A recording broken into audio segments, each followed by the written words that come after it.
Stock selection के lecture number 3 में आपका स्वागत है।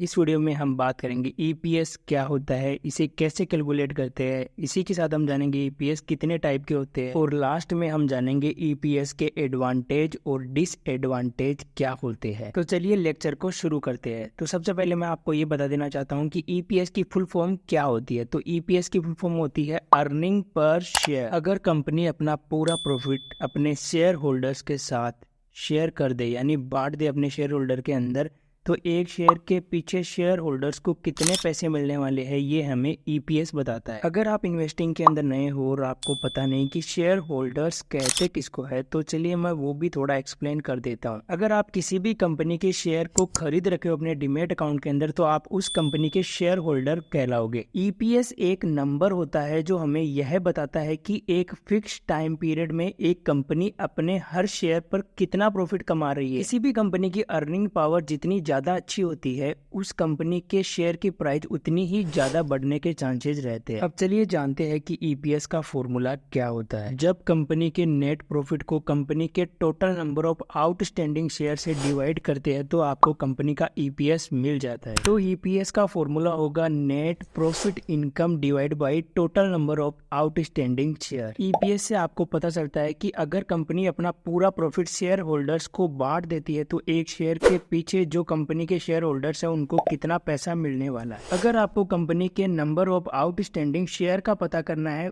तो उसके लिए आपको मार्केट कैपिटलाइजेशन को कंपनी के करंट मार्केट प्राइस से डिवाइड करना पड़ेगा। तो इससे आपको नंबर ऑफ शेयर का पता चल जाएगा। बेहतर यही होगा कि आप कंपनी का मार्केट कैपिटलाइजेशन और कंपनी के शेयर प्राइस मार्केट क्लोज होने के बाद के ही लीजिए। तो चलिए एक एग्जाम्पल से समझते हैं। किसी XY कंपनी की नेट इनकम है 100 करोड़ रुपए और उस कंपनी के टोटल नंबर ऑफ शेयर है 10 करोड़। तो ईपीएस का फॉर्मूला जो अभी अपन ने सीखा था, net profit income divide by total number of outstanding share, तो अगर हम इन दोनों को डिवाइड करते हैं तो 100 डिवाइड बाई 10, तो आपका ईपीएस आ गया 10 रुपए। कंपनी का नेट प्रॉफिट आपको प्रॉफिट लॉस वाले सेक्शन के अंदर मिल जाएगा। अगर हम कोल इंडिया की बात करें, तो कोल इंडिया का नेट प्रॉफिट है 29,376 करोड़ रुपए और कंपनी के नंबर ऑफ शेयर्स है 616.27 करोड़। तो जब आप इनको डिवाइड करते हो, तो यहाँ पर इसका ईपीएस आ गया 47.66। तो चलिए बात करते हैं ईपीएस के टाइप्स के बारे में। तो फाइनेंशियल पैरामीटर के हिसाब से ईपीएस को 3 ब्रॉड कैटेगरी के अंदर डिवाइड किया गया है। पहला आ जाता है ट्रेलिंग ईपीएस।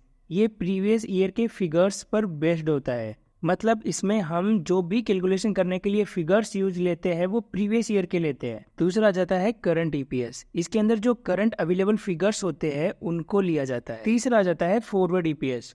फॉरवर्ड ईपीएस जो future projection and estimate figures होते हैं, ये उनके ऊपर बेस्ड होता है। यहाँ तक की वीडियो में आपने ईपीएस की कैटेगरी को सीख लिया होगा। अब चलिए जानते हैं ईपीएस के जो 5 टाइप्स होते हैं उनके बारे में। पहला आ जाता है रिटेन्ड ईपीएस। कई बिजनेस ओनर इस रिटेन्ड अर्निंग ईपीएस को यूज करते हैं। इसमें होता क्या है कि कंपनी ने जो भी प्रॉफिट कमाया है उसे शेयर होल्डर्स में ना बांटकर उस प्रॉफिट को अपने खुद के पास ही रखती है और इस कैपिटल का यूज करते हैं वो अपने एडजस्टिंग डेप्ट को पे करने के लिए और कंपनी की फ्यूचर रिक्वायरमेंट्स के लिए। रिटेन्ड ईपीएस फाइंड करने का फॉर्मूला होता है net earnings plus current retained earnings minus dividend divide by total number of outstanding share. दूसरा आ जाता है गैप ईपीएस।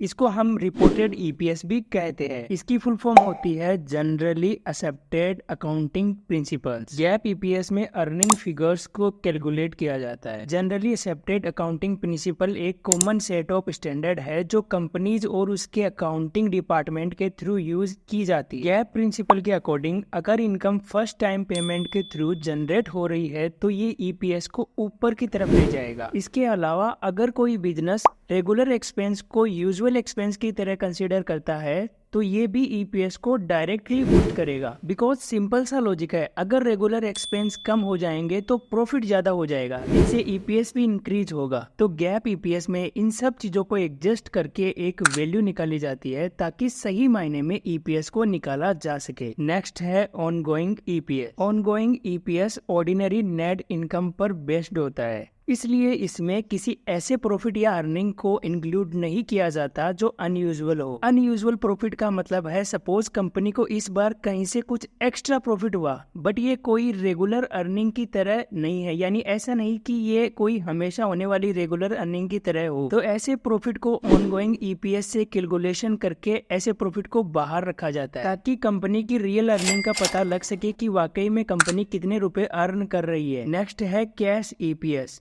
कैश ईपीएस हमें यह बताता है कि कंपनी ने कितना कैश अर्न किया है। कैश ईपीएस को ऑपरेटिंग कैश फ्लो भी कहा जाता है। इससे बेटर आइडिया लगता है कि कंपनी की फाइनेंशियल पोजीशन कहाँ है। कैश इनकम फाइंड करने का फॉर्मूला है total operating cash divide by diluted share outstanding. अभी आपके मन में क्वेश्चन आ रहा होगा, ये डाइल्यूटेड शेयर आउटस्टैंडिंग क्या होता है? डाइल्यूटेड शेयर आउटस्टैंडिंग से मतलब है कि इसमें उन सब शेयर्स को भी ऐड किया गया है जो अभी तो शेयर नहीं है बट बन सकते हैं, क्योंकि वो अभी कन्वर्टेबल सिक्योरिटीज फॉर्म में है। अब लास्ट में हम बात करते हैं बुक वैल्यू ईपीएस के बारे में। यह कंपनी का स्टैटिक रिप्रेजेंटेशन होता है। इसमें कंपनी के बैलेंस शीट पर फोकस किया जाता है और उसके बेस पर मेजर किया जाता है। इसको करंट बैलेंस शीट के अकॉर्डिंग कैलकुलेट किया जाता है। एंड लास्ट में अभी हम जानेंगे कि एडवांटेजेस क्या है ईपीएस के। इससे हम कंपनीज की परफॉर्मेंस को कंपेयर कर सकते हैं। इससे पता चलता है कि कौन सी कंपनी का ईपीएस ज्यादा है। इसका मतलब है कि कौन सी कंपनी अच्छा परफॉर्म कर रही है। ईपीएस बस एक फैक्टर है, तो हम केवल ईपीएस को देखकर किसी भी कंपनी में इन्वेस्ट नहीं कर सकते। हमें बाकी फैक्टर्स को भी देखना बहुत जरूरी हो जाता है। ईपीएस की हेल्प से कंपनी की करंट फाइनेंशियल सिचुएशन का तो पता चलता ही है, साथ ही साथ उसके पास्ट परफॉर्मेंसेस को भी ट्रैक करके ओवर द ईयर परफॉर्मेंस को भी कंपेयर किया जा सकता है। और अगर कंपनी का ईपीएस बढ़कर आता है तो इसका मतलब है कि कंपनी प्रॉफिट भी अच्छा खासा कर रही है, तो हो सकता है कि वो डिविडेंड भी आपको बढ़ाकर दे दे। अब इसके डिसएडवांटेज क्या क्या है वो भी चलिए जान लेते हैं। कई बार बिजनेस ओनर्स कंपनी को प्रॉफिटेबल दिखाने के लिए ईपीएस को मैनिपुलेट करते हैं। इसके अलावा ईपीएस में इन्फ्लेशन को कंसिडर नहीं किया जाता है। ईपीएस को कंपनीज कैसे मैनिपुलेट करती है तो वो भी चलिए बता देता हूँ। कई बार कंपनीज बहुत सारा लोन ले लेती है और वो पैसे बिजनेस में डालकर कंपनी अपनी कमाई और ईपीएस को बढ़ाती है, क्योंकि ईपीएस कंपनीज की अर्निंग पावर को बताता है। इसलिए लोग हाई ईपीएस वाली कंपनी में ही इन्वेस्ट करना पसंद करते हैं। अगर किसी कंपनी का ईपीएस बढ़ रहा है तो ये अच्छी बात है, बट आपको भी ये जानना चाहिए कि ईपीएस क्यों बढ़ रहा है, उसके पीछे का कारण क्या है। आपको ये देखना चाहिए कि कंपनी ने अपने प्रोडक्ट में क्या चेंजेस लाए हैं और कंपनी का कौन सा प्रोडक्ट अच्छा परफॉर्म कर रहा है जिसकी वजह से कंपनी का ईपीएस और प्रॉफिट बढ़ रहा है। इन्हें समझने के लिए आपको कंपनी के बिजनेस को भी समझना पड़ेगा। अगर कंपनी एक हद तक लोन ले रही है तो वो ठीक है, बट कंपनी हद से ज्यादा लोन ले रही है तो ऐसी कंपनीज का ईपीएस अगर बढ़ भी रहा है तो वो आगे चलकर कंपनी और इन्वेस्टर के लिए घातक साबित हो सकता है। और किसी भी कंपनी के ऊपर डेब्ट है वो कम है या ज्यादा,